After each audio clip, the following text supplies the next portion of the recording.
Selamat berjumpa kembali dalam layanan audio Sahabat Seperjalanan. Hari ini adalah hari Minggu 29 November 2020. Tema daripada saat teduh dan renungan hari ini dengan judul Terus diisi tetap kosong. Terus diisi tetap kosong. Firman Tuhan terambil dalam Mazmur 128 ayat yang pertama.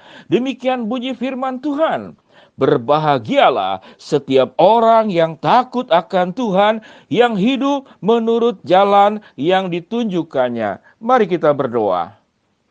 Bapa yang di dalam sorga, hamba-Mu berdoa ya Tuhan buat sahabat seperjalanan dan kami semua, agar tatkala kami mengerjakan sesuatu, mengisi sesuatu, kami bisa meyakinkan bahwa apa yang kami isi di dalam kehidupan ini adalah sesuatu yang indah, sesuatu yang benar, dan sesuatu yang mulia. Jangan sampai kami mengisi sesuatu dalam kehidupan kami ini yang pada akhirnya di penghujungnya ternyata hanyalah kekosongan, sesuatu yang hampa, sesuatu yang tidak berguna, dan sesuatu yang kemudian pada akhirnya berakhir dengan penyesalan.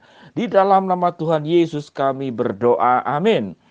Sahabat seperjalanan yang dikasihi Tuhan, apa rasanya tatkala kita mengisi sesuatu, namun setelah kita lihat yang kita rasa sudah penuh, ternyata kosong. Misalkan Anda menabung, menabung dulu itu di tanah liat, ya, menabung di tanah liat. Ada seorang anak yang berkata di waktu saya masih kecil, dia katakan saya menabung sekian lama, tetapi kenapa tidak pernah penuh? Rupanya sama adiknya dicongkel terus uang logam yang ada di dalam tabungan tanah liat tersebut.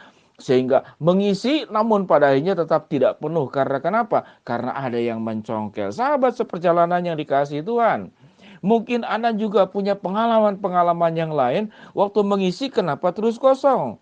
Bagi ibu rumah tangga mengisi bak mandi, kenapa bak mandi diisi malam hari, lalu pagi-pagi tinggal setengah, nah besoknya berarti kosong. Rupanya saluran untuk pembuangan itu tidak tertutup dengan rapat. Kita tidak suka tatkala mengisi sesuatu, lalu pada akhirnya berakhir dengan kosong. Lalu apa hubungannya dengan ayat firman Tuhan tentang berbahagialah setiap orang yang takut akan Tuhan, yang hidup menurut jalan yang ditunjukkannya? Di sini kita bertemu dengan kata bahagia. Lalu apa hubungannya dengan terus diisi tetap kosong? Orang dalam hidup ini mencari kebahagiaan. Namun kenapa pada akhirnya setelah Anda merasakan semua yang dikejar itu akan membahagiakan kita, namun kenapa berakhir dengan kosong? Karena Anda salah mengejar. Anda salah mengejar. Di dalam kitab pengkhotbah dikatakan, kita ini seperti menjaring angin, pekerjaan menjaring angin. Anda pernah bisa menangkap angin? Tidak pernah kita akan bisa. Tatkala fokus hidup kita menganggap kebahagiaan itu misalkan bertumpu di dalam pencapaian-pencapaian yang kita harapkan, tidak ada salahnya Anda menjadi kaya. Namun saya banyak melihat banyak orang kaya yang pada akhirnya waktu bertemu harusnya kan bersyukur. Namun ternyata banyak keluhan, keluhan ini dan keluhan itu.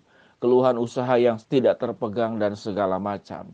Ada orang yang kemudian yang para jomblo yang hidup sendiri merasa, waduh seandainya saya punya pasangan hidup sesuai dengan mimpi, menikah lalu bahagia.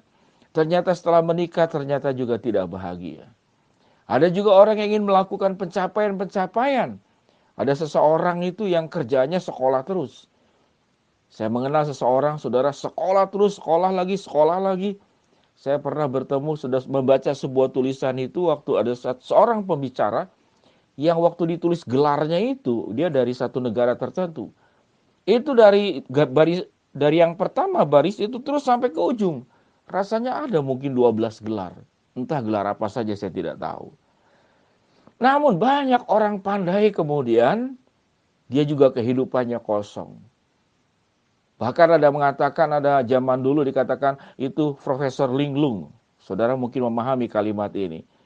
Harusnya seorang profesor makin tinggi pendidikannya, makin tinggi pengetahuannya, dia makin banyak ingat. Lalu dikatakan ini linglung, malah jadi bingung. Makin belajar makin bingung. Karena mengapa seseorang yang makin belajar makin bingung? Karena dia semata-mata mencapai pendidikan, mencapai pengetahuan, hanya berdasarkan pencapaian pengetahuan itu sendiri. Ada seorang yang mengatakan bahwa di ujung kepandaian, di ujung seluruh pengetahuan yang kita bisa raih, yang kita bisa ketahui di dalam dunia ini, yaitu pada ujungnya tatkala Anda menjadi orang yang pandai, paling pandai di dalam dunia ini, paling cerdas, sebut saja Anda itu menguasai seluruh bidang ilmu yang ada di dalam dunia ini. Lalu pada akhirnya ternyata banyak sekali yang tidak diketahui setelah dia mengetahui semua hal. Setelah seseorang mengetahui semua hal, dia baru paham dia tidak mengetahui banyak hal. Di dalam dunia ini menemukan banyak obat, kita menyelesaikan begitu banyak penyakit. Sebut saja satu angka. Ada 1 juta penyakit diselesaikan oleh manusia.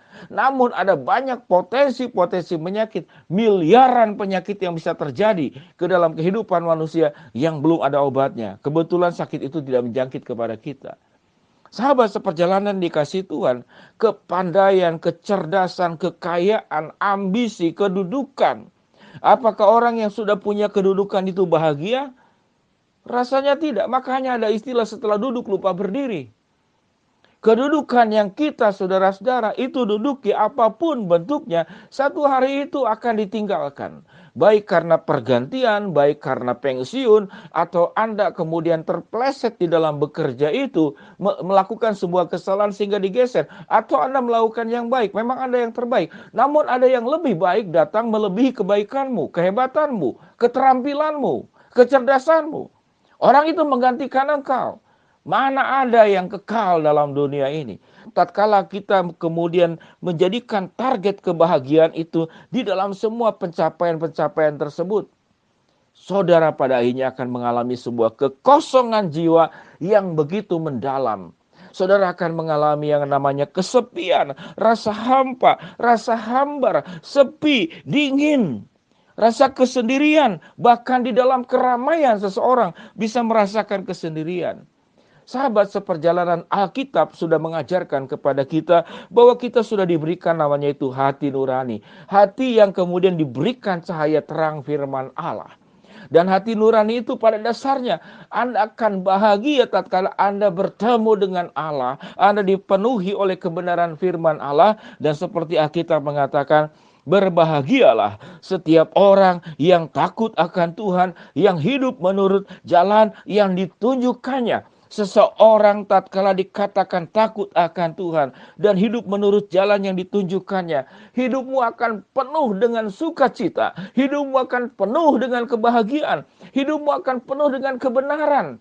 Engkau dipenuhi oleh kehidupan ini karena dipenuhi oleh kebenaran.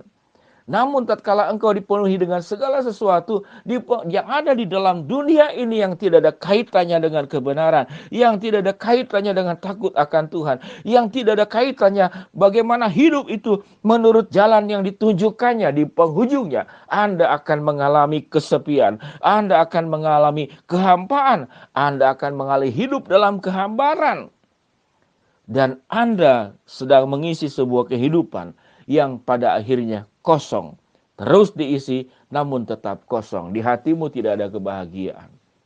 Allah sudah memberikan hati yang diterangi oleh kebenaran firman Allah. Tatkala engkau hidup sekalipun dalam kesederhanaan ekonomi, engkau akan bahagia.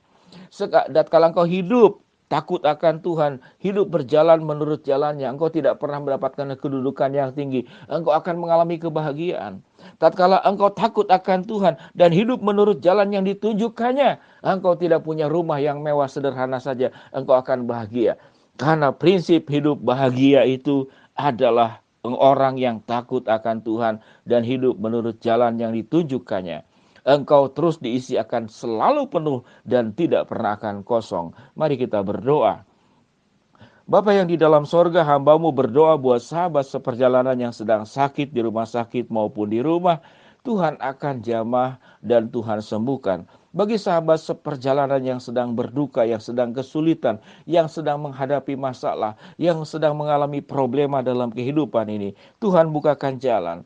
Buat sahabat seperjalanan yang sedang memohon berharap sesuatu, hamba-Mu percaya Tuhan akan penuhi segala harapan kami sesuai dengan waktu, rencana, dan juga sesuai dengan kehendak-Mu. Tolong kami semua para sahabat seperjalanan, agar dalam kehidupan kami jangan mengisi sesuatu yang pada akhirnya berakhir dengan kekosongan. Biarlah hidup kami hidup di dalam takut akan Tuhan dan hidup menurut jalan yang ditunjukkannya. Dalam nama Tuhan Yesus kami berdoa. Amin. Shalom sahabat seperjalanan, selamat beribadah, selamat hari Minggu. Tuhan memberkati kita semua. Shalom.